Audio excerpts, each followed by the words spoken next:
Bert! Get him! Yeah! Ron Babe was right.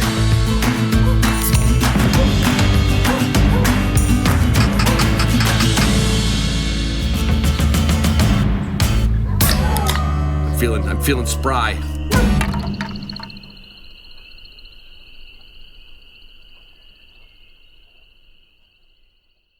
Let's see if we can get this done. This is like take 52. You know who it is and you know what show this is because you hit play. You also know that OnX is the title sponsor of this show. OnX Hunt is the title sponsor of just about everything I do except jiu-jitsu. And I'm going to drop you a pin. I'm going to do some hot spotting here, okay? I want you to type this into your OnX app on your phone. I want you to type in the address, 5781 St. Joseph Street, Stevensville, Michigan. And what that's going to do, you're not going to find a grouse, you're not going to find a duck, you're not going to find a pheasant. What you're going to find is Watermark Brewery, who is the sponsor, who is the recording studio sponsor of this show. In fact, I just had my third pint, and it's only 5 o'clock. Oof, might have started a little early today on some Bodega Mexican lager. If you're ever coming through I-94, and I know a lot of you do, get off the John Beers exit. What an appropriate name for a brewery, John Beers. And get over to Watermark Brewery on St. Joseph Street and find your bliss. You will.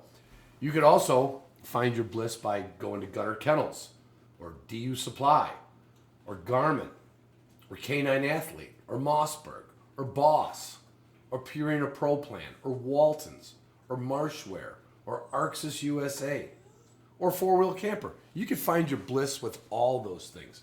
You can find discounts with Canine Athlete using the code Canine Athlete. I'm not going to spell it for you because if you can't spell Canine Athlete, you get 25% off your first order with them. Or you can go to Waltons. You want something for the holidays? You want something for all the birds you shot this year? Or maybe you picked up a deer? HTP 10 will save you 10% on Waltons. And Marshwear, HTP 15. If you just want to look cool, you want to dress cool, you want to look cool, you want to look like Southern Low Country. I love this stuff. HTP 15. Now, everyone knows that patrons get a bigger discount on all those things, along with Gunner Supply. It's my third bodega, okay? Give me a break. Gunner Kennels has a Patreon discount as well. They just don't have a general listener discount. So there. I think I got it, right? OnX, Gunner Kennels, DU Supply, Garmin, Canine Athlete, Mossberg Shotguns, Boss Shot Shells, Purina Pro Plan, Waltons, Marshwear, Arxis, and Four Wheel Campers. Now, you can look any of them up. I'm not going to go .com. No, you're not an idiot. My listeners aren't idiots. You can find it all. You know, these are all products that I use and sponsor this podcast to bring this nonsense to you every week. I do want you to remember, though, Pheasant Fest is coming up. Now, you might think it's still 4 months away. Kinda, but it's coming up. Get ready. Pheasant Fest is going to be in Kansas City. This will be the first time I've been in Kansas City with Pheasants Forever. And we're going to have a film fest there. Not Pheasants Forever, but I'm going to MC the Hunting Dog Film Fest, so that's going to be out there. And everywhere, we just had that was a weird way to say that, everywhere. I just had a Zoom room last Thursday. I had Dr. Jay Brecky on. He'll be on next week. The podcast will be on next week. But Dr. Jay Brecky out of Colorado came on the Zoom room, and we covered so much stuff. I mean, this was an educational Zoom room. It really was. And he has promised to come on again in the future. If you want a second opinion for your dogs, you get a hold of Jay. And he's like my old vet, Doc Zamaron. He's real. He's got German short-haired pointers. He hunts. He is the veterinarian. And you know who got to come onto that Zoom room? My patrons. So that's worth it. I mean, really. You know, and of course we get the YouTube channel. We have Oh my God, we got so much stuff. Anyway, that's enough banter. This is going to be a really, really fun. I really enjoyed this podcast. I did this with Will Primos and Anthony Matarese. They came out with a new book. I heard them on the Meat Eater podcast, and I said, man, that talking about shooting a shotgun and sporting clays and shooting ducks, that was wasted. That was wasted on the Meat Eater fans. It won't be wasted on here. So I got a hold of Will, and he got a hold of Anthony, and we found time to get on a Zoom and talk everything shotguns, from lead to foot position to how to win to how to hit, why we don't hit, and some stories in between. You know, a little bit like I do with everything. We're never just educational, but I think this one's pretty educational. My takeaway from it is, when he pulls a trigger, he expects to hit it. Thank you, Connor. All right, everybody. You know who it is and what show it is. What you don't know is my guests. My guests are Anthony Matarese Jr. and Will Primos. And I'm sure one of those names is more familiar than the other to my Hunting Dog podcast listeners. I know a lot of us cross over to ducks and turkeys, and Will, your name is obviously synonymous in the outdoor industry. And Anthony, your name is synonymous in the sporting clays industry. But, you know, I never saw it on the Outdoor Channel back in the day, you know. I was doing I made some notes, and I got a few pages flipped over. In the book you guys just put out and released in October, it's called Straight Shooting for Hunters, and a champion's guide to using shotguns in the field. And it's collaboration. It's got some history of Anthony from growing up to acknowledgments at the end of the book. Same thing with Will, how he started his start, how he kind of built his company. But 90% of the book is how to make people a better shooter and a better hunter. And I will tell people probably several times during the podcast, if this isn't the best stocking stuffer for someone who hunts or shoots, I don't know what is, because I've been swinging. I'm almost as old as Will, but he's got me by about 4 years or so. And so that makes us both twice as old as Anthony. Will, you started out early in life with a gun in your hands. Oh, yeah. You know, I wish I would have had this book when I was young, because, you know, the journey for sporting clays for me, I started shooting sporting clays because I really felt like I didn't know what I was doing with a shotgun, even though I'd been shooting a shotgun since I was 5 years old. So for over 60 years, you know, I've been shooting a shotgun, but I didn't know what I was doing. I was a marksmanship instructor in the Air Force, shooting rifles and pistols and training other people to do the same. And, you know, my story, Anthony wrote a book called Straight Shooting, and it is a coffee table size, incredible book on sporting clays. Mm-hmm. And I became interested in sporting clays, and so I bought his book. And when he came to our hometown to shoot in an event, and so I knew he was coming, so I got my book and I went up to him and, you know, I said, Anthony, would you sign my book? I said, Mr. Matarese, would you sign my book? And he said, well, Will, I'll be glad to sign your book. And I went, how does he know my name? So it turns out Anthony is an obsessed duck hunter. Yeah. So he's been using Primos products. But bottom line, you know, shooting sporting clays has taught me so much more about how to mount my gun, use my gun, to look at the bird, pick out something on the bird rather than look at my gun. And it's just made me so much a better shooter. And Anthony is the best of the best, I'm telling you. Well, Anthony, I won't go through the bio because I went online and looked you up. We'd have to read off 46 different placements, with some of them winning up to 6 times. So we'll leave all that off the glamour part of it. But you started shooting at 6, competing at 10, and teaching at 14. Like, you've never literally not. What kind of shotgun could you start out with as a 6-year-old? I'm trying to picture it. I had a 410 side-by-side Stevens with cut double trigger and the barrel cut down and the stock cut down. And how did that pattern? Pretty good. Good enough to kill something. What was the what is it? The statute of limitations is probably run out on this. How young were you when you could get out and start doing some duck hunting on top of it? I know your family. I killed my first goose on the water, sitting on the water with the 410, rested on the over top of the blind when I was 6 years old. And it just kind of started from there. I killed a deer with that 410 when I was 6 years old. Wow. Wow. 410 slugs. Didn't even know they made them. And then just kind of went from there. I grew up on a hunting preserve, and we later put in Sporting Clay's manual trap course at the time, just to for the hunters to warm up, et cetera. And went to shooting a lightweight 20 gauge over and under, and then moved into a 12 gauge Beretta semi-auto. So I started competition at age 10 and was lucky to have some good coaching and took it from there. I never really haven't let up. I'm 40 years old now. This coming year will be my 31st year of competition, and hitting it pretty hard, for those last 30 years. And then you teach basically most of besides when you can go duck hunt with your brother or your buddies, you teach during the week. Is that what you do all the time?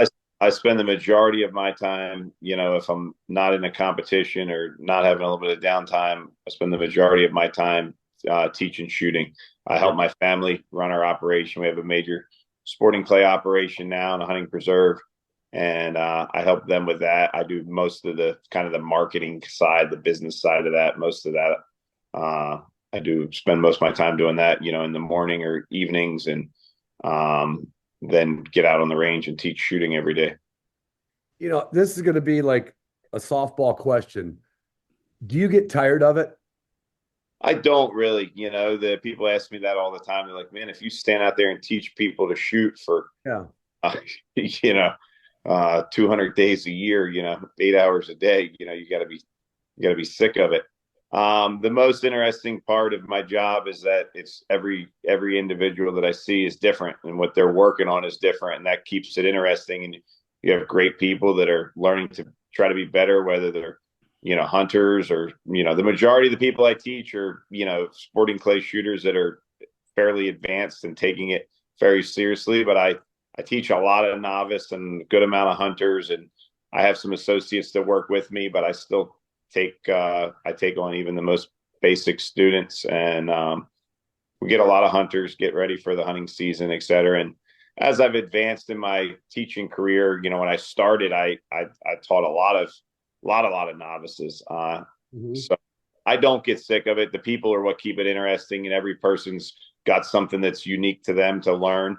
My own shooting, having shot competitively for 30 years, I have to keep some balance to my life to stay hungry with wanting to compete. But I'm a diehard competitor, so that's the people ask me. Is that just a something, you're just a competitive person in general? Yeah, I mean, everything I do, it's almost a personality fault, to a degree, in terms of everything I do at 110%. And, some people ask me often, you still love to compete, you still love to shoot. I love to win, so,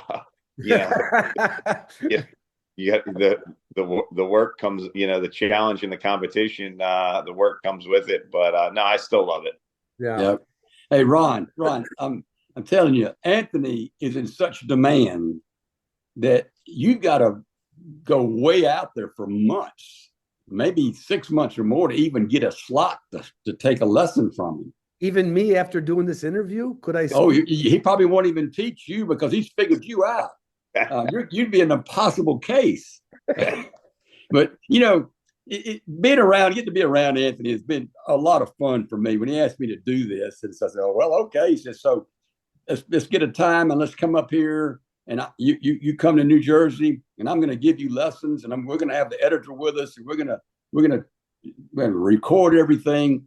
And you find out that sometimes taking lessons from Anthony is like drinking from a fire hose. He's got so much. Yeah. It's not an uncomplicated sport.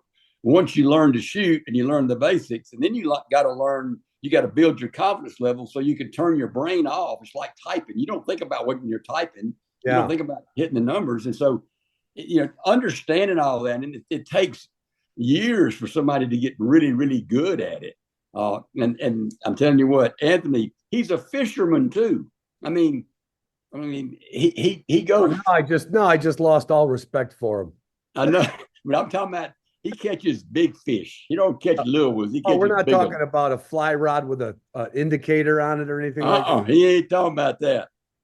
Matter of fact, that wouldn't even be his bait. His bait probably weighs, I don't know, 10 pounds or 30 pounds. I don't know. So is he on? Anthony, are you on any of the Wicked Tuna episodes that I used to watch with my son-in-law? Nah, not on any of the episodes, but we do a lot of offshore fishing for tuna and marlin and mahi. Ah, dang, that sounds cool. Well, let's keep it to shotguns because I don't know anything about fishing. I'm just touching on some of the chapters. You talk, there's eye dominance, gun mount, eyes and ears, starting your. I liked what you guys wrote what you wrote, especially Anthony, with starting your kids. Other than your last one being a boy, I started off with 3 daughters myself, so I could really assimilate. Like, got to get these kids going. Doesn't matter girls or boys. They're gonna learn it. Do all your kids do? Well, obviously, maybe not the baby boy, but do your daughters all swing a scatter gun at this point? Yeah, so they're young. My oldest one is 10, Okay. and 7 and 4. They've my oldest one, who's old enough to actually shoot, she shoots a little bit.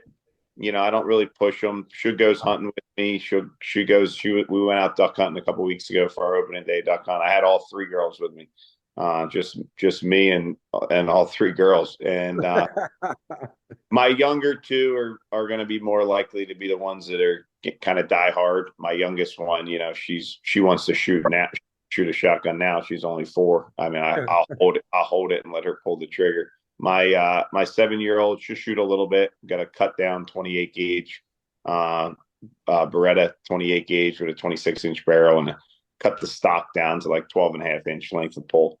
But big part, I'm a huge believer in just getting them out there and making sure they have a good time, and not, when I always think of this. I see it sometimes. People take kids out, and it's a cold day, and there's not a lot of action, and and then they say, yeah, my kids don't like hunting. Well, who would, right? I don't like it when it's like that. Yeah, so it's they all want to go, and if it's not the right day for them, then I don't take them, and we make sure time, and it'll be interesting to play out. My oldest one is not going to be the diehard hunter. She's going to go. Like right now, she's old enough to shoot. And I asked her on the first day of duck season, I'm like, "You want to take your gun?" And she's like, "No, I just want you to shoot." I'm like, "All right, that's fine." That's good. Yeah, trying to get them to do something. It's I know when my daughters, I would come home from grouse hunting or pheasant hunting, and they just wanted to see what I shot, and they wanted to help pluck some feathers. And I wasn't even a plucker. I was skinner, right? And I would just let them pull feathers out and make a mess and throw them at each other. And it just came along, piece by piece like that. And took them duck hunting when they were, they were probably 13 when I took the twins duck hunting. And they managed to knock down a teal and a goose, of the 2 extremes, right? For 2 days of duck hunting out of a blind. But at one point they said, "Hey, Dad, can we just get out of the blind and take a walk?" And somebody would have said, No, you gotta come on, you just gotta wait. And I said, yeah. And I watched those 2. Mackenzie had a 1100. She was a much taller, stronger kid, and it was a 20 gauge 1100. And I gave Kelsey my Beretta. I did the same thing. I took it right to a table saw. I didn't go to a gunsmith, just cut it on the table saw. And I watched her holding the gun over her shoulder, and Kelsey broke hers open. I watched them. They were just walking down the beach to go look for, shells. Right. And I watched those 2 walking. I'm like, we did it. They're doing what they want to do. People forget why they're out there. You know what I mean? So, we have a lake close to the house, and I'll take the girls fishing, and there's times we get there and catch a couple, you know, we stop at the convenience store and get some candy and some chips and soda, go to the lake and you're fishing and we catch a handful of fish and we've only been there for 25 minutes. You know, luckily we got a pretty good spot to go. And they're like, you know, if I've been taking them since they're really young, you know, might have one of them in diapers or something. And, you know, if they're like, Dad, when are we going home? I'm like, whenever you want, you know. Yep. Like, we're ready to go. I'm like, all right, let's go. You guys have a good time? Yeah, you know, they had a good time. They caught some fish and they, you know, they don't want to sit there for 2 hours, you know. Right. You know, so you got to remember why you're out there. That's the first step, I think, with getting kids into hunting. And then, you know, as they get older and they're more capable, you know, making sure they have the right equipment, you know, Right. something that, you know, you don't need the most expensive gun, but you need something that they can handle. And, you know, that with a short enough stock and, you know, teach them, you know, all the safety stuff, obviously, but, you know, it's not fun for them if they can't be successful with it a little bit. And if they don't have the right equipment, it's hard to be successful. Yeah. Well, what was it like when you started? A little more, were there a few more rules or You know, we just had the walked out. convenience stores everywhere back then. I was raised on a small little farm outside the city limits of the town. And of course, that grew around us. But, you know, squirrels and small game rabbits, had a lake and just everything that swam or crawled, you know, I had to go. I don't know why, it was in my blood. Mm-hmm. And so my first shotgun that I ever shot was a Fox Model B double barrel, double trigger, 16 gauge shotgun. And I believe I was 6 and I fired both barrels at the same time. That was a mistake. And, you know, I'm sure the shells were some kind of super high brass 3 3/4 grams of powder or something. You know, it knocked me flat, but I loved it. You know, I just love being around it. My daddy worked a lot. He got out of World War II and bought that Fox Model B for $10 used. And that was in 1947, I believe is the correct year that he bought that gun. I've got the gun. I've had it restocked for me to fit me. And I love shooting it. And my father just passed away 2 years ago. And by his bed, when he passed away, was a picture of me with that gun with some sharp tails from South Dakota. I mean, that, you know, it gets in your blood when some kids, you ain't got to try to, they want to go no matter what. They'll freeze, they'll do whatever. And then others, you know, it's a little different. Got to massage it a little bit. Got to massage. Yeah. So I want to ask right off the bat, when you went to get a lesson from Anthony, how did it go? Like, did you have an expectation, or because, you know, let's say Will's been hunting for 50 years or better by the time you gave him a lesson, what was that lesson like? You want Will to answer first or me? I want Anthony to answer. That's what I was thinking Anthony. You know, Will had already been, you know, a couple years prior to that, he had basically realized, hey, I want to take my hunting, you know, what I'm doing out in the field and get better, you know, and he had already been going to the clay target range, and he had a couple other lessons with some other people that were capable, you know, so he was doing pretty well. You know, I think he was a lot more advanced when I first saw him than when he first left the duck line and decided that he needed to hit more ducks, and, you know, went out to the clay target range and found someone to teach him how to shoot better. You know, so he did well. I mean, I think that, you know, what he learned, you know, through that journey of, you know, starting off, getting to the clay range and finding some instruction, and then later coming with me, you know, he just learned a lot of the fundamentals of shooting a shotgun that, even though he had already been doing it for 50 years, as you mentioned, that just didn't understand as well as he, you know, as he would have liked to, you know, and that's the first step, was kind of realizing that. And I think that's, you know, look, most people can go in the field and they can have some success. You know, you go out and you come home with a few birds, you had a good day, and there's nothing wrong with that, right? But sometimes the situations are tougher in the field, or your opportunities are more limited, and being better with your shotgun and being more proficient, understanding, you know, all the different fundamentals from gun mount to what you're supposed to be doing with how you use your eyes. You know, most hunters are aiming their gun, right? And if I had to, guess what Will was doing before he, really started studying the art of shooting a shotgun, he was aiming it like all the, not all of the hunters out there, but a lot of them. Okay. I would say the overwhelming majority are looking too much at their barrel and trying to get the right lead and not really looking at the bird that they're shooting at, whether it's a duck or a grouse or a pheasant or whatever it might be.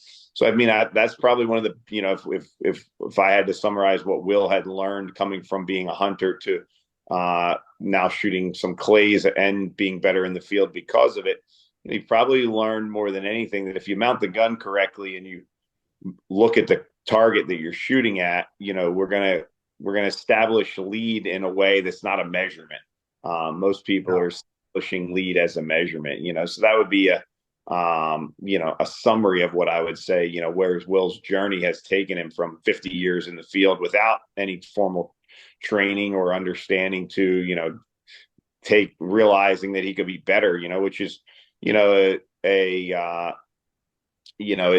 not every person realizes that. And that's kind of one of the big goals that we, hope for with this book is if we can use someone like Will Primos to, break down that barrier for some of the average hunters to say, look, if this guy can learn, he's the face of hunting for, years and years and years, and realize that really not as good with a shotgun as he could be.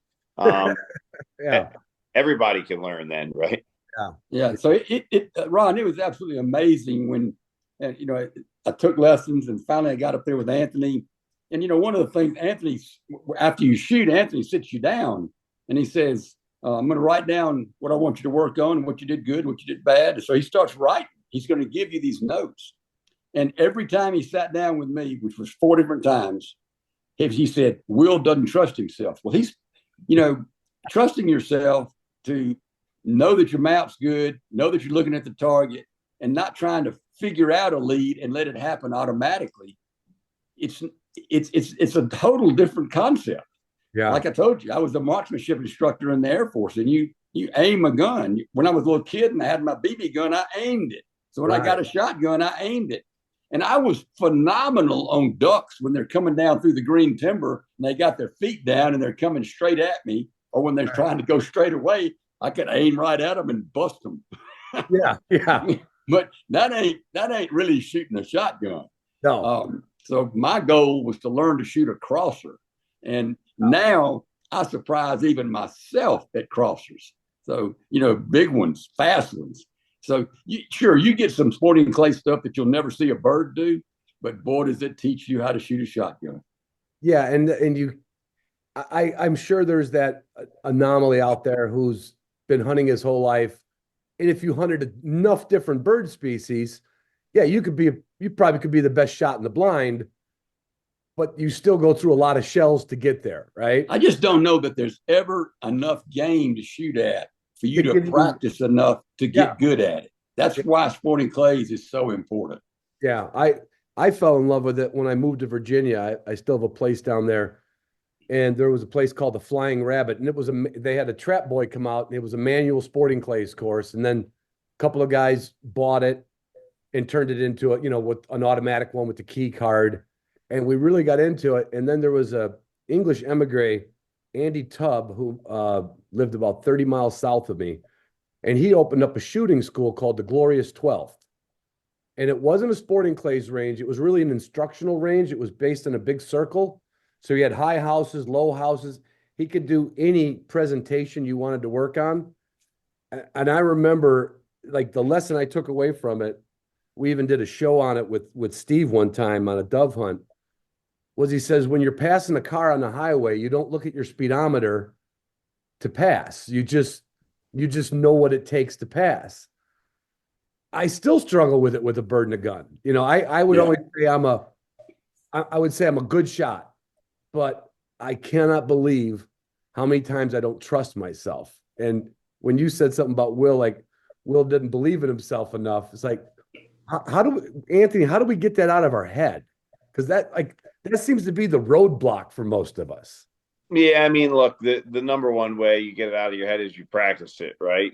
So there's a couple parts to that, right? So you have your gun mount. When you mount the gun, if it's 100% and you can mount it with your eyes closed and your eye can be in line with the barrel and you don't even have to think about it. It's really a feeling more so than it is, a set of steps that you have to tell yourself to do. You've done it enough times that your gun mount is more subconscious. Then that's step one, because that what a lot of people do is they mount their gun, and then as they mount their gun, they check to see that they're in line with the barrel.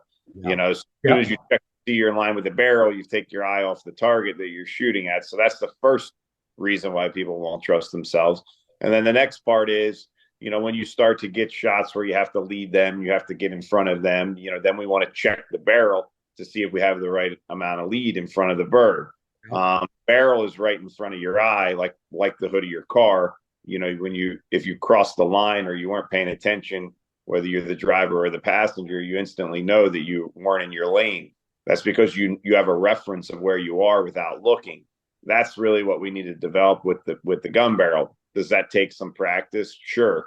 To Will's point, the average hunter goes out and shoots a couple of boxes of shells during the hunting season. Maybe less. If you're doing some dove shooting or something like that, you might get some rounds in. But if you go to the duck line a couple times and you go on a couple upland bird hunts, how much are you going to shoot? Right.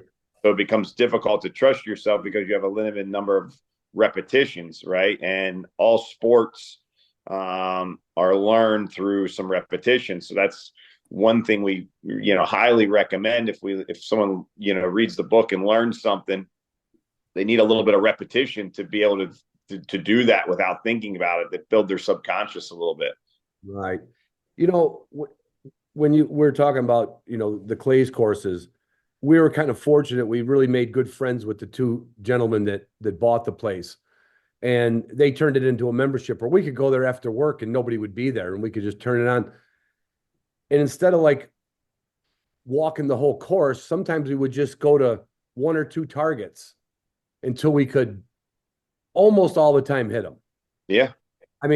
But I know every club can't allow you to do that because there's more people. It's like golfing, right? You can't stand on the eighth green all day to work that one spot. But most clay ranges will, the etiquette is just let the other people play through or shoot through. Yeah. Go back in. You also can be a little bit creative if you're trying to work on a shot and learn a shot. Yeah. Go at the time of the day that's not as busy, etc. But if you let people play through, you can work on a shot. One thing when you're learning, if you are on the clay range, you have to build confidence. So sporting clay ranges are not necessarily set up in a way that, station one is the easiest, some could be the hardest. And when you're learning, you need to build confidence in yourself through while you have some repetition there. So you have to start off with the right targets as well. So you got to understand what that means, that, if you're on the hardest shot and you're just shooting and shooting and shooting, trying to figure out how to hit it, that's not the best path to success. You want to basically think you're climbing a ladder and find the easier shots, master them. Then you add a little bit more angle or a little bit more distance, and you might get to some shots that are just outside of what your experience level is at the time, and don't even shoot those. Don't work on those. Skip it. Yeah, I had an older friend that he was the one who got me into double guns, and he would do, like, if we did walk the course once in a while, he goes, "I'm saving my shells." He's just like, I can't hit that. I can't hit that presentation. That's a smart comment, right? But because you could beat yourself up on a presentation, already kind of like, I'm not getting any better. How's that going to treat you when you go to the next station, right? Are you going there with that attitude that, oh, this one I'm better at, or do you have the last station in your head? I'd like to know how we can get that out of our head. I know the biggest thing that you can do, okay, and it's applicable even to myself at the highest level. When you don't trust yourself, you're looking at the space between the bird and the barrel, and you're looking at the end of the gun or the space between the bird and the barrel. The only thing that can override that when you're in that moment is looking at a small part of whatever it is that you're shooting at. If you focus on a small part of whatever it is that you're shooting at, the certain color on a bird or its head or its bill, you are going to have your eyes at that point then on the target, and you're going to override that desire for your brain to want to check that relationship, which is not trust. That's essentially what not trusting yourself is watching that relationship between the bird and the barrel.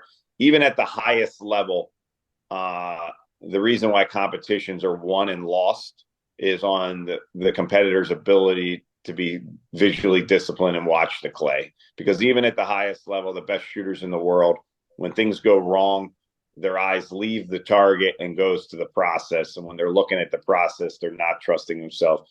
So, the only true answer to that is, especially in that moment of uncertainty or moment of doubt, is all of the energy that you have devoted towards watching the target that you're shooting at. And most people don't really watch the target that they're shooting at nearly as clear as they could, because they're trying to observe that process and check that lead a little bit, et cetera. So, I'm not going to say that you get it out of your head, okay? But you overcome the tendency or the temptation to check the shot by being conscious of visual focus on the target that you're shooting at. So as I load my gun in competition after 31 years of shooting, the last thing that goes through my mind is what part of the clay I'm going to look at. So if I put a Post-it note on the end of your barrel, you wouldn't know it was there. I mean, you'll see it, but I'm not going to look at it. You're not going to read it. You're not going to read it, right? It says "Good luck, Anthony" on it. You're not going to read it, right? Got to look past it. I really encourage people to buy the book. It's such a basic book, but it's like those, just like you're talking, those, sometimes you just need to hear the basics. And it's like that old real estate. What is it? Location, location, location, right? You got to kind of pound it into your head.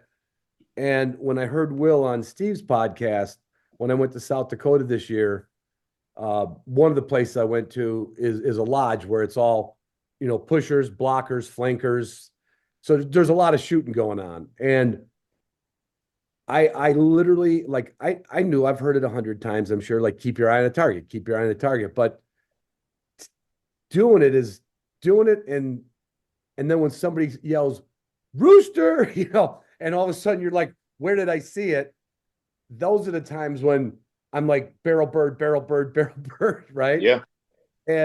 But those are the times when you just need to be looking and trust that you got to see a small part of the bird. It's once you've got your stance down and your gun mount down and you have some concept of lead, which a concept of lead is really mostly learned by doing. You got angle, speed, and distance. So if you have more angle, more speed, and more distance, you got to be further in front of the bird. It's not a measurement. No one can teach you how far in front to be. You kind of have to see it for yourself. That's another reason why some practice is important. But once you've got that down, then the visual discipline of watching what you're shooting is really the difference between, your success at whatever level you are, turning you from, a below average hunter to average, or average to above average, or if you're a clay shooter, from average to above average. The fundamental matter of all the things we mentioned there, but developing that understanding of how to watch the target that you're shooting at is a big part of it. Will, how's your now? Will, you're competing with sporting clays, right? Yeah, I'm trying to. Yeah, man, that's how you get better. And I just shot in the Nationals in San Antonio for the first time. And how'd that go? At first it didn't go well. I got sick at my stomach. I was so nervous. And isn't that something? 72 years old. Right, but, right. It's all because I care and I wanted to do well. And so when you start trying to do it, I wasn't on autopilot. I wasn't just doing it. And as the events went on, I finally started making myself proud and realized, okay, you're building that confidence because you just turned everything off and you're just doing it. But, overall, I didn't do great, but it was my first time to be at Nationals and to be there. Anthony was there, of course, and all the pros, and see them shoot and to see how they handle certain things. It's crazy. I never understood it was always amazing to me. You go to the National Wild Turkey Federation convention, for instance, and these people line up. I'm talking about 100 deep to meet you, to take pictures with you, to tell you how much they've loved what they've seen on TV, and that they love this product, they love that, they want your signature, they want you to hold their baby, you know. And I'm just flattered by all that, but I'd never really understood it until I met the pros. I met Anthony and Bill McGuire, you know, and you know, Gavin Miles and Karen Miles, and there's more, and Zach Kindbaum. I mean, these people are my heroes. You know, I love it. You know, you became that person waiting in the line. I became that person. I sure did. I asked Anthony one time. I was up there with him. We were getting some of the stuff done for the book, and I said, Anthony, I'm going to buy a hat so you would sign a hat for me. He took his hat off his head and signed it and gave it to me.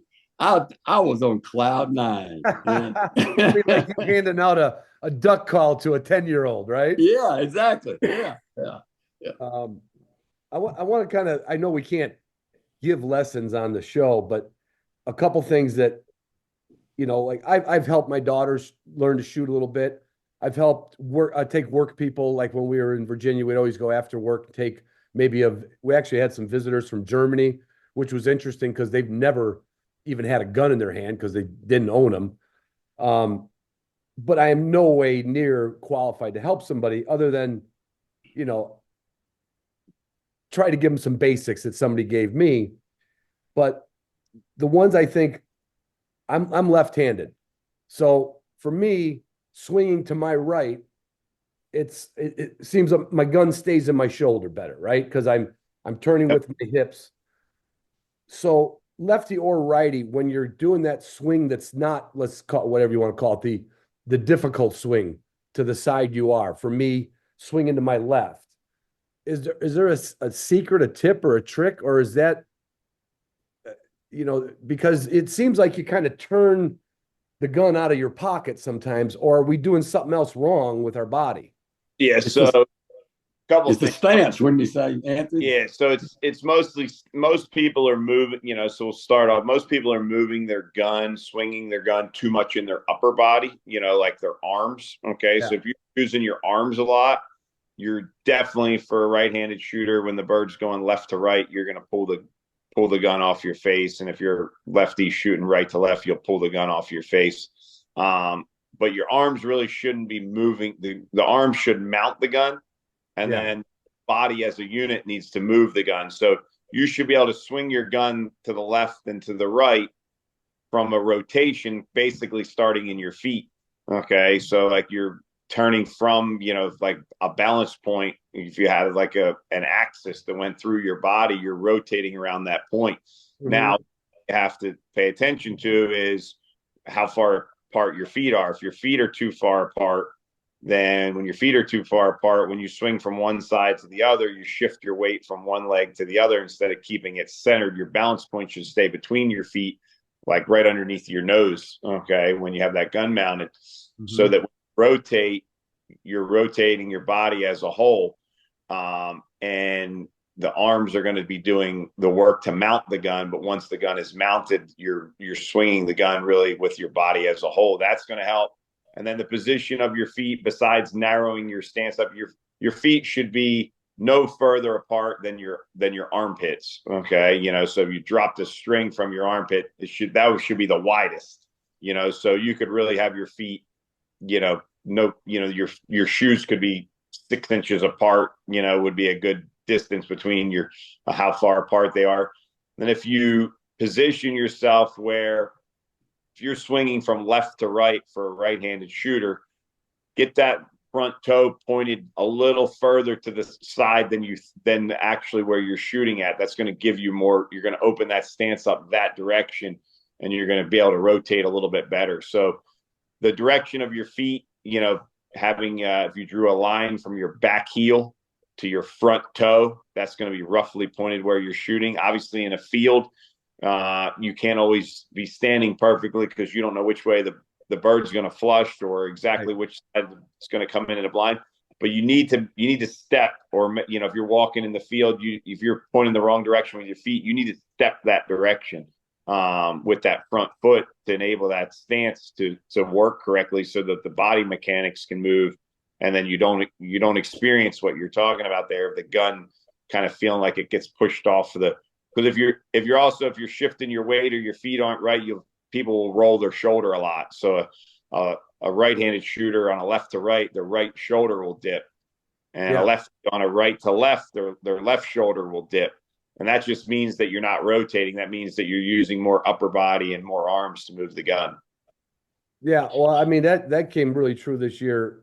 You know, it's I don't want to say it's easy. I still miss some birds, but when you're blocking the end of a cornfield, it's certainly kind of easy to get yourself ready. But when you're walking, I mean, would you say you've got more time than you think?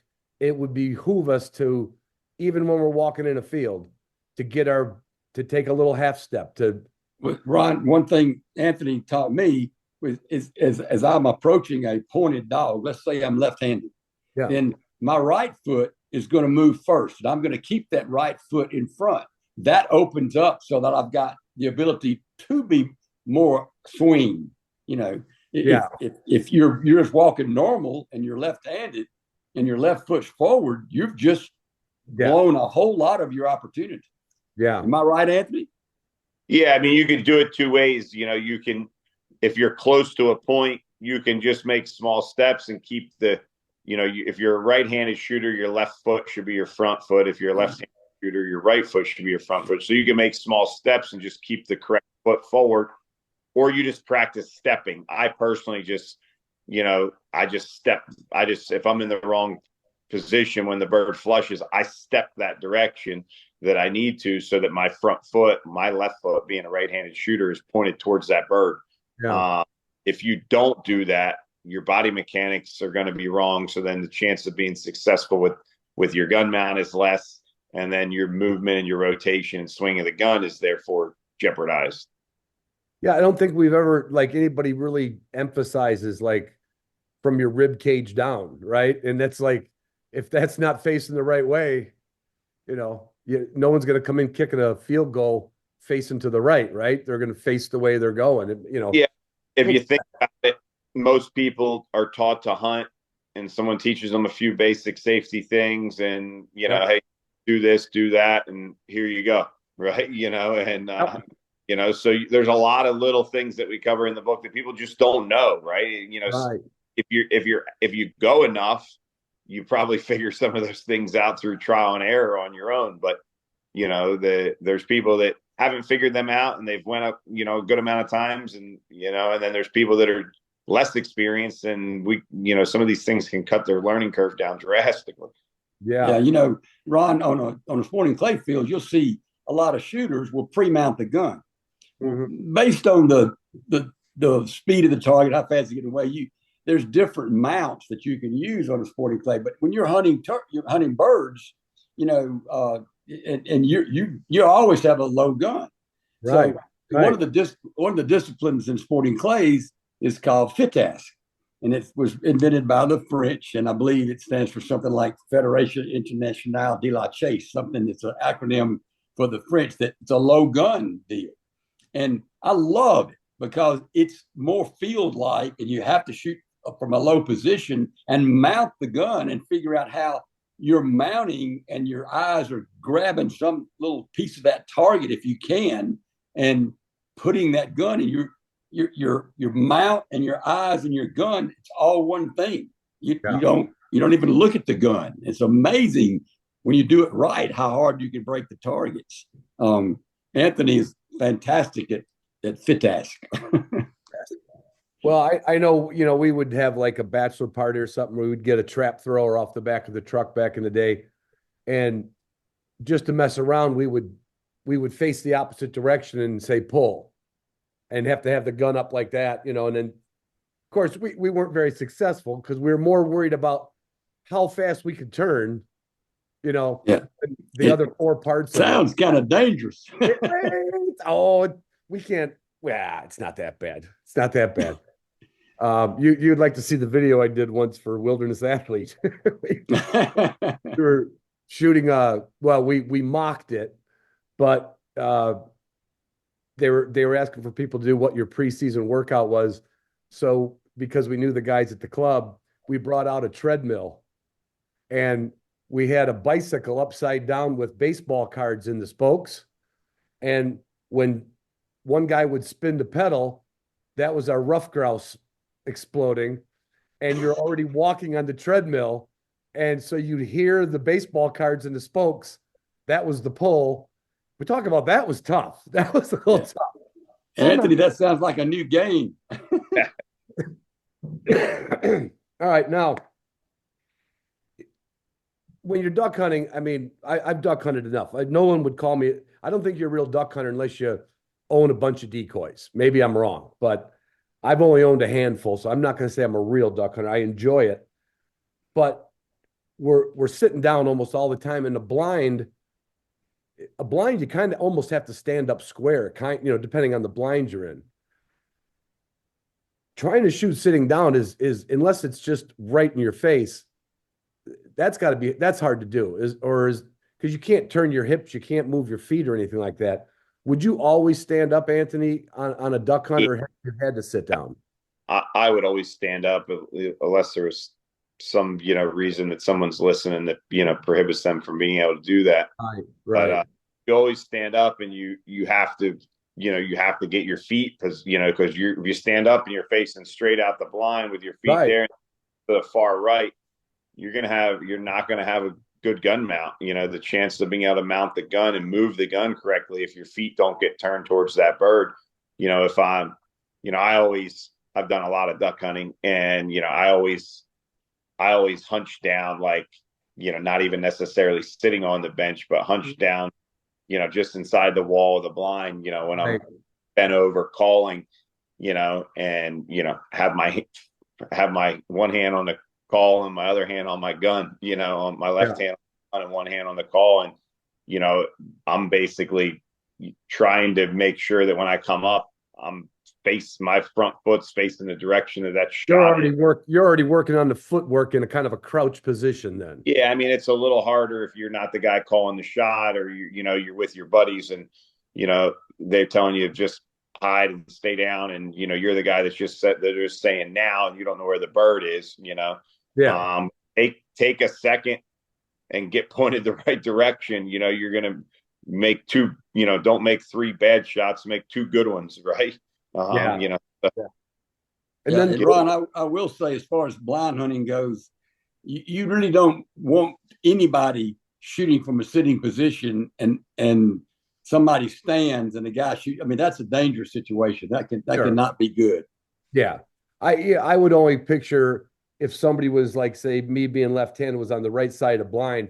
And most blinds, I have a high enough rail where you have to stand up anyway. You're never going to get a really good shot off. But I do remember a spot where I was out on the Eastern Shore of Maryland, and I was in this little elevated blind, and it was good for me. It was a low rail, and I didn't have to do anything. It was right there for me. But the toughest one, and I've done enough of this too, I've goose hunted a fair bit, a layout blind. Like, now how do you apply this? There's no footwork in a layout blind, right? Yeah. I mean, I've hunted a good amount out of a layout blind.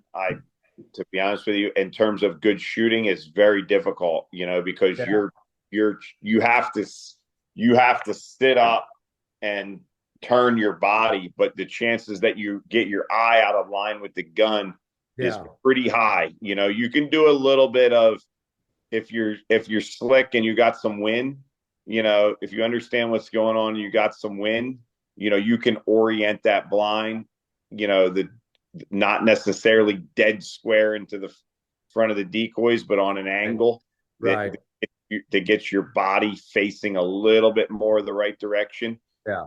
But it's tough. You're gonna miss shots in a layout blind because your gun mount is, if your blade facing forward and that shot is, hard left this way, my feet are facing this way, the shot's that way, you're gonna have your head off the stock a lot, so as much as you can come up out of there and turn your upper body that direction, it's going to be useful. But there's going to be some missing happening no matter how good of a shot you are in a layout blind. So even Anthony misses when he's laying down in a layout blind. That's good. No, he don't. He didn't say that, did he? I do.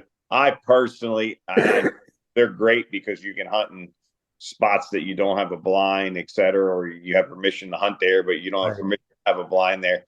I personally hate hunting out of a layout blind with a passion in terms of, just being really efficacious. Yeah. Well, it's just, it's it's not as much fun to me, but I understand that that's what you need to do a lot of times. Yeah, yeah. I remember something that Will said about some of his double guns and his double gun collection, and we can touch on that maybe at the end because I think what he's doing is great about that. But Will, you went to a single barrel or a stack barrel gun for sporting clays to shoot with, as opposed to your. I know you could shoot with your side by side, certainly. Sure. But yeah, I started shooting sporting clays with my side by sides. Yeah, and the more I shot the sporting clays, I started wanting to get better at shooting sporting clays. I told the people that I shot with, I said, I am never going to compete. I'm not interested in trying to beat somebody in shooting sporting clays. I'm just not going to do it. And then the more I shot it, I said, you know what? I'm enjoying the heck out of this. It's gotten inside my head bad. Right. So I ended up investing into an over and under, and began to shoot more and more. I started out with a 30-inch barrel, and then went to a 32-inch barrel. And that's what I shoot now, is a 32-inch barrel over and under. And I tell you what, there's no doubt you can move the gun better and do better. I shot a Parazzi side by side the other day. A guy had one, and he came behind me on the stand I was shooting, and he showed me the gun. I said, "You mind if I shoot it?" And he goes, "No, this was the hardest station on the whole deal. This was a left to right crosser that was getting it. I mean, he had afterburners on him, and it was going downhill." Yeah. And I that 12 gauge, it's 32-inch barrels. I swung it great and broke both targets. I was impressed. It made me want to go buy one. But the over and under lends itself. Now, Anthony shot an automatic for years and won some incredible competitions with a single barrel, an automatic. Yeah. And he now shoots SL2, Anthony. Yeah, I started off my competitive shooting. I shot a Beretta semi-auto, and I shot that semi-auto for 18 years. I started with a 303, then a 390, then a 391. And I shot the Beretta DT11 for about 10 years, and I just switched last year to Beretta's newest model, an SL2. If you compare all the guns, the semi-auto is easy to shoot, low recoil, lightweight, great gun it's the only gun I would recommend for kids. And, really, I recommend it a lot for novice shooters. And I won a national championship and 2 US Opens with a Beretta semi-auto, which is hard to beat. I love it. That's what I hunt with. Waterfowl is a semi-auto. Yeah. There's a side-by-side. The biggest disadvantage of a side-by-side for any type of shooting compared to an over and under or a semi-auto is the barrels side by side reduce your visibility. So if you got that gun in your face, you're blocking more underneath of your barrel. So if you mount that gun and that bird's flushing up, you lose a little bit of visibility with a side by side. They're great. I'm not a side by side guy, just because I'm more of like a practical tool, You're more of the, I want to hit all the birds. Yeah. Right. It's not as useful of a tool, right? There's a reason there's not a single person using a side by side in sporting clays and winning. Right. And it's because visibility is more difficult, It's so romantic. It's romantic. That's Isn't exactly right. Yay. I mean, because we grew up with, John Wayne went into the jail and they grabbed a couple of side-by-sides off the rack, and Greeners. Yeah, Greener. greeners, right. Yeah, did you pack my greeners, Kate? Yeah. He's my hero. I have, I have a couple. I have an LC Smith side by side. There's my grandfather's, and I have my old 410 that I started with, and I have another side by side that was one of my grandfather's. They're just not as useful, in terms of as a practical tool. There's not. I can take my side by side and go hunt birds and kill everything I want to kill. So it's not saying that you can't do it. It's just it's not quite as easy, as for a beginner, that would be a single plane of sight would be definitely the way to. I mean, if anybody was listening, they're saying, what should I start with? A regular old Beretta semi-automatic shotgun is hard to beat. Nothing wrong with a pump shotgun for somebody that they've sold more Remington 870s than any other shotgun in the world. For a reason, because it works fine and it's a good price point. When it comes to an over and under for sporting clays, or shooting upland birds, or if I was going to go shoot upland birds, I would shoot a 28 gauge, over and under with a 28 gauge or a 20 gauge, depending on how far I was shooting, with probably a 30-inch barrel. It's the second time that came up. The barrel length. I've always, when I grouse and woodcock, I have a little SKB side by side single trigger, and I can duck through the woods and the brush so good with it. But I've kind of stayed. The only gun I think I've ever had at a 30-inch barrel was my 1100 TB trap when I started shooting as a teenager. Why the long barrel? What's the math to that? So your sight, years ago, they used to think a long barrel shot further. They had goose guns in the 1970s, right. 80s. It doesn't, right? The 26 barrel has the same pattern as a 32-inch barrel. If I'm going and walking around a bunch, or I have a short barrel over and under, nothing wrong with it. 26, 8-inch barrel, fine. Shooting clay targets and adding distance. The science is your sight pick, your lead looks bigger the shorter the barrel. Okay, so the geometry of what the perceived lead is the perceived lead looks bigger the shorter the barrel. So if that perceived lead looks bigger the shorter the barrel, the chance for an error is probably greater, right? Because you have a larger space that your brain sees between where the gun is and where the bird is. Is it drastic?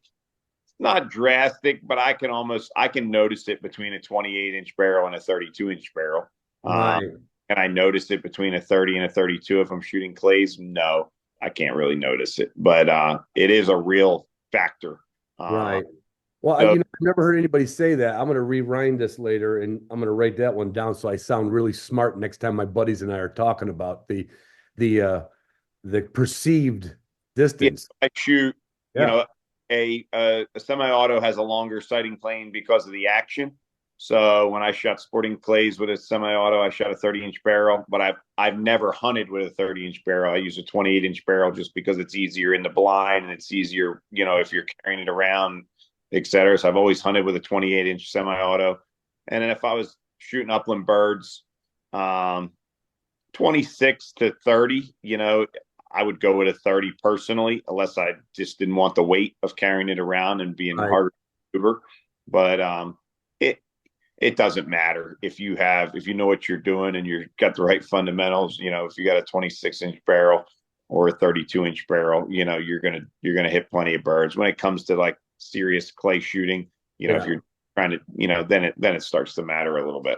So it sounds like our only handicap is ourselves. It's not the gun. Ron, when I switched from 30-inch barrels to 32-inch barrels, I got the 32-inch barrels and I went straight, shot it in a 5-stand competition called 5-stand. Yeah. And I missed targets that I normally didn't miss. And I couldn't understand it. And I was telling a guy about it when I was leaving the range. And he goes, "You just switched from 30 to 32, right?" He says, "Yes." He says, "Well, the perceived lead is different." I went, "Oh, really? They didn't tell me that." And so I started, understanding it, read about it. Oh, okay. And so I went back and shot that same 5-stand later that day. And practiced that lead and figured it out. It began to understand. So my brain had learned what the perceived lead kind of was, and now I'm using the same perceived lead with a 32-inch barrel, and I was missing. So the older you get, you can still learn to learn. Oh yeah, Anthony, I was reading about your brother, and you got a couple best friends you still duck hunt with. Yep. What's your? You said something. I think it was in the book. About sunny days and cloudy days. Like everyone thinks like a bluebird day is a bad day to duck hunt, but I know I'm messing that up, but what's an ideal day for duck hunting? Do you like a rainy, misty, cloudy day or a sunny day? I do. I mean, near me where we hunt big water along the Delaware Bay. So for me, either wind or, I mean, if the birds are there, it doesn't matter, right? Right. Going when it's on a nice day, but a lot of times what we experience is they just don't move, so if we got some wind or we got some, light rain and a little bit of wind with it, they just move, better, for where we are. So as far as shooting light and seeing or anything like that, that you kind of, that doesn't come in. You're just, the ideal day isn't made by the sunlight or the lack of sunlight. It's just the wind and the. I will add that when we hunt in green timber, we would prefer a bluebird day. That you can figure out how to hide, and you've got to hide. There's, the worst day is the day that's overcast with no wind. Right. The duck doesn't have to commit a certain way. He's not blinded by any certain direction. But if you've got the wind and the duck is being forced to come in with the wind in his face and he's got the sun in his eyes, that's ideal. Maybe I heard you say that then. Something about the sun in the eyes. Yeah. Yeah. I've just never, like, I've probably duck hunted 100 times in my life, but I'm not a duck hunter. I go by invite, and I can swat one down here and there, but kind of like when you started off your journey, hunting all those ducks for all those years, and all of a sudden you realize you couldn't hit crossers. I think that's what I got to believe 90% of people, struggle with. Yeah, well, I'm going to tell you, it wasn't a sudden realization. It was my whole life. I can remember the hunt. It was a gadwall hunt, and I remember the hunt. And here came this flock of gadwall, a big lead Drake, right? And I said, I'm going to smoke him.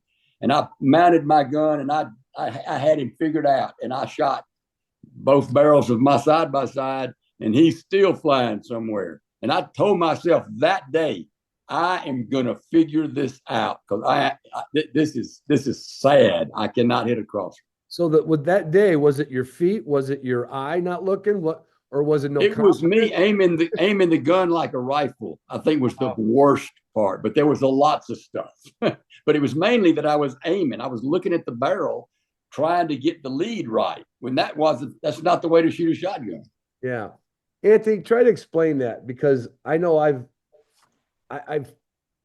been on sport. Like I said, I frequented this one clays course a lot for many years. And then I go to a few with some friends or a DU event or a rough grouse event. And people will come back. He says, you got to lead it about 3 feet. So when somebody tells you, oh, you got to lead it about 3 feet.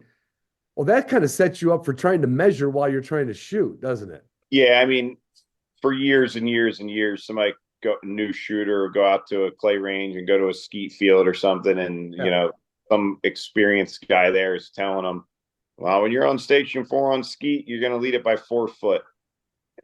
That's not how you shoot. It's passed down and taught, the wrong way for years and years and years. So you have to be able to understand where the gun is, but you have to be looking at the target, so Will's focus for all those years was between the relationship between the bird and the barrel to get the relationship correct. And you can have success that way. You're shooting a moving target and you're not looking at the target. So if you're shooting a moving target and you're not looking at the target, your hands don't follow it correctly. You're not really You know, the best way to think of it is anybody listening that's done some hunting and they think of the best shot they ever made. You know, yeah, there was a far shot and it surprised me and I dropped a pheasant at 50 yards, or, you know, my buddy said there's one and I stood up in a duck blind and killed a crossing duck at 45 yards and stoned it. You know, those times where you reacted and you were instinctive, you were just looking at what you were shooting at. You didn't have enough time to measure and aim, you know. So the majority of people listening right now are aiming their gun. Okay. I can make that broad, you know, assumption and be correct just because I spent my whole life teaching people to shoot. And if they're aiming their gun or referencing the space between the bird and the barrel, you know, it's like a degree, you know. So somebody might say, well, I don't aim my gun. Okay. You know, well, this is not a 100% or a 0%, you know, situation. So, you know, seeing the clay or the duck or the grouse or the pheasant or the quail and ignoring the gun is difficult to do. Okay. Especially if we don't have that much experience actually shooting. But the putting all of it back to kind of using Will as the example, you know, he was driving his car down the road and looking at the hood, okay, and trying to keep, trying to keep it between the two lines, right? You know, and if you really work hard at that, you can stay on the road, right? But you're not really that good of a driver doing that, okay? You know, staying on the road and getting home doesn't mean you're a good driver, okay? So, you know, Will killed lots of limits of ducks and lots of limits of doves and, you know, lots of limits of quail and pheasant, you know, over 50 years, you know, but he really wasn't shooting the right way. Okay. You know, that's what he learned. All the other fundamentals of gun mount and stance and those things we talked about are so critical, because the more those things are correct, the easier it is to learn how to lead the target without looking at the lead. So lead is relative. You should know, hey, I shoot right at this shot. This shot's got a little bit more angle, a little bit more speed. I shoot a little bit ahead of that one. This one's further or faster than that. I shoot further in front. Okay. If it's further than that, then I'm going to be further in front. So you have a relative position that you know, and you have a shot library in your mind. Okay. But we don't want to think of it as a measurement. We don't want to think of 2 feet, 4 feet.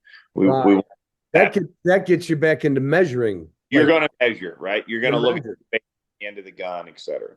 Yeah. Well, Ron, if you go to the book and you realize, how do I establish the right lead? Even I'm looking at the target, I'm looking at the bird. How do I do that? And so if you study Anthony's book, Straight Shooting Sporting Clays, you know, he talks about matching speeds with the target. So, you know, one dove might be flying 15 miles an hour, another dove might be flying 50 miles an hour. And so if the distance is the same, it takes a different lead.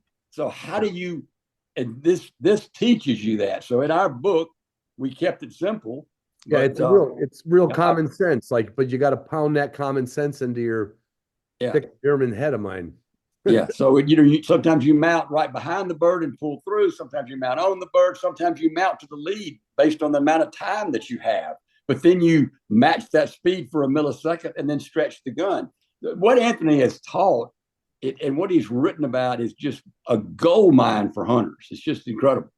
Yeah. And our editor, Kerry Luff, that was right there with us the whole time. Kerry's an approved Matarese instructor, and he's very good in his own right. He understands it. Yeah, if the gun speed and the bird speed are synchronized, lead is a lot easier. Okay. If the gun speed and the bird speed are not synchronized, lead is very difficult, because if the gun and the bird move together, okay, your moment of opportunity for your brain to tell you when to fire is a lot bigger. Okay. So what I mean by that is, you know, imagine you're in a car and you were trying to hit another car that was traveling down the road with an egg. Okay. Not that we're suggesting do that. If you go the same speed or slightly faster than that other car, you have a very big moment of opportunity to throw the egg out and accurately hit it. If your gun is going a lot faster or a lot slower than the bird, that moment, just like that car traveling down the road, if you race past another car going 80 and he's going 40 and you try to throw an egg out and hit him, your moment is small. Okay. Right. So your odds are less. So that's why synchronizing the gun and the bird together, okay, and the car is just an analogy that we could visualize, okay, how difficult that would be to, to match that up and get that egg thrown at that other car. So 60 years ago, when I was 12 years old, and we were riding our bikes and throwing eggs at people, if I would have known what you just said, Anthony, I could have been a lot deadlier. Right. That shooting instructor I mentioned, Andy, the two things I took away from him, he did never mention distance, but this is something that's I've always found hard to understand. Your shooting instructor will, kind of stand behind your shoulder and he's watching what you're doing. He's watching the bird. And he would just say, Ron, double your lead. And I'm like, well, I don't even know how much. He goes, just double it. What he was trying to do is just get me out in front of that target, like to think I should be further. He didn't say, Ron, lead it 3 more feet. He just said, double your lead. Right. And if you're really bad at it and not listening, he'll say, try missing it in front. He said, I want you to miss the bird in front. And then hit the bird. If you're in front of it, it might run into the shot. If you're not in front of it, you definitely ain't run into it. It's not going to run into anything. Yeah. It's such a fun. I love the shooting aspect of hunting. I'll back that up. I like the people part of hunting probably more than hunting. Then the dogs next, then the shooting third. But it's such a fun. I've never been, I'm sure maybe on the competition course, Auntie, you guys probably aren't ribbing each other when you miss, because that'd be like a golf tournament, But when you go shooting with your friends, it's fun to learn something and finally hit that target. But it's also fun to be able to kind of make fun of each other, keep it light and keep it fun, because the last thing you want to do is get frustrated. I'd rather laugh at myself than be mad at myself, Yeah, I mean, I feel like, the most people, if they go to a clay range, they go through and they shoot the course. Yeah. And they shoot with their buddies and they keep score, which is great and it's fun. And you're going to be better in the field if you do that than if you didn't go out that day, right? Right. But what you need to, if someone's serious about saying, man, I want to really get better in the field, don't shoot the whole course. Don't keep score. Practice, pick some shots, work some repetition. I'm coming from a far end of the spectrum in terms of, every shot that I shoot is about, trying to be better than I was the day before. Right.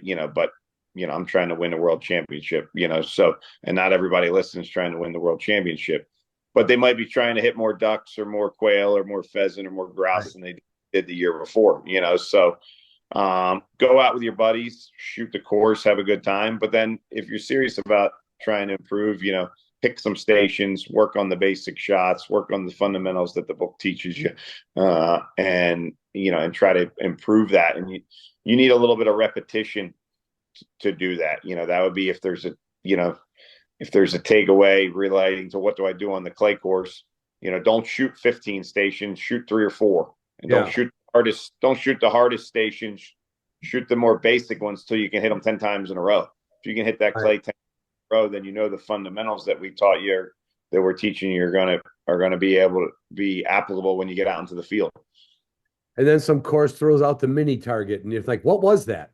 Right. Who came up with that idea? Let's make the target smaller. But I thought that was kind of mean when I found that out. I'm like, what do you mean it's a mini target?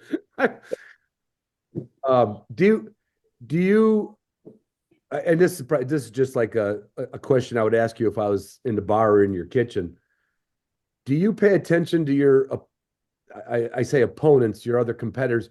Do you pay attention to what they're doing, or is it possible to just go through your round and not really know how they're doing? Like, do you know that Bob over there is doing really good, or do you stay? How do you get out of that, or do you get out of that? I've been doing this a long time, right? So at different points throughout my shooting career, you could be worried about what the competition's doing and worried about, trying to do well and win and seeing where you are relative to those guys, et cetera. I've done this long enough now that I've believe in my mind that I have to go out there and shoot the targets, and what's required for me to do well is only related to what I'm doing and what I can control. And I can't control what they're doing. I can't even control how well I'm doing. I can only control the steps that are required to break the clay. So if I can follow the steps that are required to break the target when the competition's over, we're going to see who won. There's would you know? I this just like I said, it's kind of like when Anthony said, or when Will said he met you and he wanted your autograph. I picture, let's say I went into a competition and I'm shooting and I'm like, I'm doing pretty good. I'm doing pretty good. And then you're waiting to hear the scores, right? Do you wait till the end to know what everybody's score is, or is there table talk going on during that? Like does that? You'll hear it a little bit. It's all online now. So when the round's over, within 45 minutes of the round being over, they'll populate the scores on the internet. Oh, okay. But then you hear somebody, if you got off a course and someone shot well, you'll say, oh, so and so shot 98 on that today. You hear it. But I mean, really, the mindset that you're talking about can be applicable in anything, right? You can control what you can control, and you can put your best step forth effort towards that, and that's really all you can do anyway. So the result is generally the product of what you've done and what you've done prior. And if you're in competition, there's only two outcomes: you're going to win and you're going to lose. Okay, and you're going to both are inevitable. Okay, so stop worrying about it and worry about what you're supposed to do. Right? Well, and the reason I was this a long roundabout way about getting it, I was just out hunting with a couple friends in South Dakota on my way home from that lodge. We're just walking around cattail sloughs and some grass, and Connor is my friend.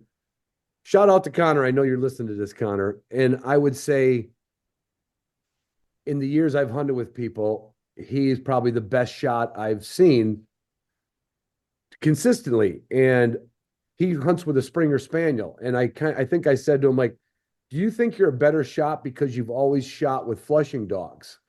And he said to me, I might be misquoting, he says, when I shoot, I expect to hit it. Like, that's what's in his head. Like, I don't think about a pointing dog or a flushing dog. So when I see a bird, I expect to hit it. And I was like, wow, I never had that mentality. All right. I always feel like I'm rolling the dice when a bird gets up. I don't know about you, Will, but I used to have that mentality. And now when I shoot at a flushing bird, I expect to hit it. You do. It's like you expect to hit it. Yeah. And a lot of it is how I've learned to use my eyes. I used to look down at the ground right where I thought the birds might be holding up or whatever. And now I look out and past. And Anthony just pounded that in my head, that when I'm shooting that clay target, look past the clay, because your eyes come back into focus so much faster than they go out. So you look out beyond. So when you see the flash of that bird, your eyes come back and grab it. I've learned I can more easily tell a bob white from a hen quail, because my eyes come back and grab, and I can immediately see. And I'll switch to, if I think it's a hen, I can switch to another bird. You're not as fast. You're late because you picked the wrong one. But it's amazing how much you use your eyes differently. And then if you're looking at something that helps you identify that bird, you're looking at the ring on the neck of a pheasant or something. You're looking at something other than just the whole deal. And that allows you, if your gun mount's good, your eyes take that gun where it needs to go. You do it subconsciously. Yeah. So you don't suffer from that anymore. Oh, damn. Not as bad. Not as bad. Anthony, I know you're an accomplished duck hunter, because, I mean, it's in your backyard, basically. Do you get out west and chase some prairie grouse or pheasants or quail down south? I have done very little, to be honest with you, in terms of traveling to hunt. I've done some dove hunting in Argentina. I've traveled very little to hunt, mostly just because I've spent the last 30 years traveling as a competitive shooter, and that's about 7 trips a year. And um, to be honest with you, don't really want to go home. I'd rather stay home than go somewhere. Right, given you're how much, already gone. You're already gone. yeah, consider how much traveling I've done in my life. But so no, the answer is not as much as I would have liked to. I have the opportunities, but it's not at the top of my list. Just given I've got 4 little kids now too, so Yeah. If I'm going 7 big tournaments and going on a long distance hunt is not necessarily always in the cards for me. Oh, I'm sure Will was the same way. Well, I mean, Will kind of had to make content when he was your age. He was in the. I did, and I traveled a whole lot, and I've got to where now I'll travel a little bit to shoot sporting clays, but I'll travel to hunt upland birds. Yeah. Well, I don't know if I missed anything. Will, do you think we missed anything? I mean, other than I think everybody should get this in their stocking. I mean, it's not an expensive book. I think. Well, look, it's been a wonderful thing to get with Anthony and to write this book and to get with Carrie Love too as our editor and put these pieces together to try to help somebody realize, hey, now I'm beginning to understand it. I can say this honestly. I wish I had this book when I was a young man. It would have changed. It would have changed my shooting. I mean, it's so much more fun to go dove hunting and shoot a box of shells and shoot a limit of doves than it is to shoot 4 boxes. I used to be I'm pretty much a 3-box guy when I go. Yeah. I bring 3 boxes and I do my best shooting when there's less birds and I've got about 12 shells left. I can manage to get 1 or 2 in a row, Yeah, there you go. But no, I would tell anybody, even like you said, when you were younger, it's a very basic book. It gives you everything you need, and it only gives you what you need. It's not giving you extra, but if you could just read it and reread it, it'll be like your favorite novel. You could just well, I think the diagrams are very, very good at being able to explain what we're trying to say. Yeah. How to mount on a bird, how to move that gun, and then we talk a little bit about eye dominance and trying to establish that, and what's the best way to do it, and right. All those are great lessons from Anthony.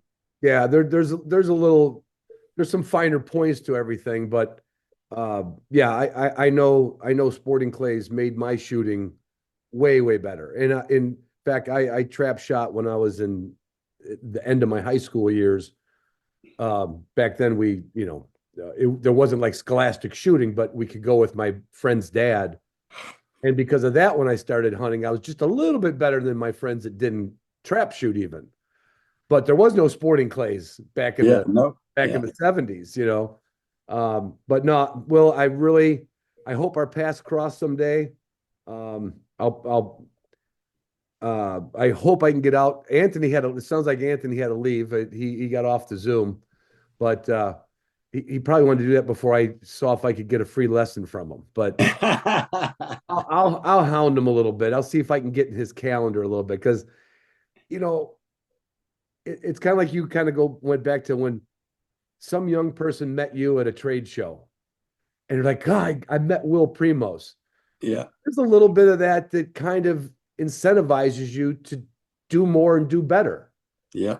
Because you didn't give them any advice on how to turkey hunt, but they shook hands with Will Primos, or you took lessons from it. There's got to be a psychological advantage to that. There's no doubt there is. Yeah. Yeah. You tend to inherit the knowledge of those that you want to emulate. You pay attention, you watch him. I love watching Anthony shoot. He looks like he is in slow motion. Yeah. He looks like there's no effort. And he moves his gun very little. Yeah. He knows where to start. He knows where to finish. And he knows it's just amazing. It's an art. It's definitely an art. Yeah. Well, we were just wrapping up, Anthony. And one of the things Will said is watching you shoot, it almost looks like slow motion. And yes, there's a takeaway to that, because if a rough grouse gets up which is, one of the hardest birds in the world to hit because you're shooting through trees, you don't have any time. I don't think you could make that look slow motion, but there's a lot of shots that you could take your time on and hit that bird better than being herky and jerky. I think we kind of just jump it a little bit. Yeah, well, I think Anthony looks slow because he's so efficient. He started at a good place and finished at a good place, and he knows where both of those are going to hapen. Yeah, he doesn't have to follow all this stuff. He's just like boom, boom. Yeah, boom. I mean, it's just like it's in slow motion. Yeah. Can you hear me? Yeah. Yeah. I cut out there for a minute. Yeah, I mean, I feel like, look, if you can start at your house, and say, this is how I'm supposed to stand, and this, assuming that someone listening got the book or they found someone taught them how to stand, and how to mount the gun, you could start at your house and make that automatic and efficient, and to be able to mount the gun from different positions, whether the gun mount was a little higher or lower, or wherever you were, to be able to mount correctly and stand correctly and turn your feet the right way and practice that. That's kind of step one in being efficient. And there's then time to make a good shot very often, and people do rush it, right? But if you can get those other things, those fundamentals squared away to where, I mean, look, the average hunter gets done in February or January, whenever their season's ending, and they put the gun in the closet and they get it back out in the fall, right? And the chances of being good at mounting your gun without practicing it are pretty slim, and then you're going to be rushed and you're going to feel like you don't have time, and it's be like doing anything that you didn't do that often. So even if you just practice mounting at your house and what a good gun mount is, kind of in summary, kind of closing up, there's a chapter in the book that we talked about, good shooting. What's good shooting? Yeah. There's somebody that's listening, and they're listening right now and going, wow, I can learn a lot and I can get a lot better. And, I can't wait to learn some of these things and work on it and go to the clay range maybe and get a little practice in. But there's also someone listening, now that says, well, I do pretty well. I go on duck season and get a few ducks, and I go get a couple of grouse, and I get a few quail, and, whatever it is they're hunting. Everybody listening can be better. Right. And we've kind of wrote in the book, that chapter, what is good shooting? If you've got your limit of birds and you shot 2 boxes of shells, that's probably not good shooting. Right. I'm saying there's some cripples. There's some cripples in that picture. Right. The thing I always say, with hunting is no one's keeping score. Okay. So you come home with a few birds and you're happy, and that's great. That's what we want you to do. But we want you to be better on those days that your opportunity is limited. We want you to be better on those days that the wind's really blowing, or the dog's flushing the birds far, or, there wasn't that many opportunities, and that's kind of our goal of the book, is to be able to find something that anyone can get better at. And, there's an overriding message in the book, kind of in the end, in the summary, it's like, anything that you're going to do, it's worth trying to do it to the best of your capabilities. Right. So that's our goal. We hope somebody listening, whether they're generally do well, we want them to do a little better, or if someone's out there struggling in the field, then we're going to teach them a lot. I think more people struggle than the one thing I can't stand. There's some people in the industry that have written articles, and they start off the article with, I'm admittedly a terrible shot. Like, that's the worst thing you could do to start. Like, oh, I tell you, I'm not a good shot. I'm like, duh. Do you try? Right. I mean, I've seen stories open up like that in Pointing Dog Journal. I've heard other podcasters say, like, yeah, I'm not a really good shot. I'm like, how could you put that as your moniker? Like, how about saying, like, I'm trying to be a better shot. Don't say I'm not a good shot, try a little bit. All you got to do is try. And it's amazing that there are some definite things that you can do that will improve your shooting. It is a fact. When I was shooting this year, because you graciously sent me this book, it took us a while to get this lined up, but the times I could think and pick out that. And I've heard that before, but sometimes you got to read it and you got to have it pounded in your head. When I looked at that bird's beak, not even the ring on the neck, because that's kind of I hit those birds. And the times that the bird got up and I saw it with its 2-foot tail feather, and it's three. I wasn't looking at. I was looking at the bird, not a part of the bird. Yeah. And yeah, I mean, that takeaway from the book is worth the book. Just you got to pick out the same thing with a clay target, right? You're not looking at the clay target, and if you're able to tell what the background was behind the clay target, like, oh, it just went past trees, you weren't really looking at the clay target. Right. You should almost be able to go to a station, pull, and somebody said, "Did you see that truck behind there? Did you almost hit?" No, I was looking at the target, right? Or a sea container, let's say. But all right, guys, I don't know when you guys eat dinner. I know, Will, you're a couple hours behind us, so you're probably ready to go out to just chill a little bit yet. But Anthony, you probably got to get to dinner with the kids. Yeah, we'll wrap it up. And we'll wrap it up. I want to thank both of you for coming on. Like I said to Will, I hope our paths cross. And if I ever sneak out there, could you just bump me in without a 6-month planner? We'll get you in there. All right. You got a direct line now. All right. That sounds good. Thank you, Ron. I love a direct line. All right. Always good to see you, Anthony. See you, Take Ron. care. See you ya. guys. Thank you See so you. much.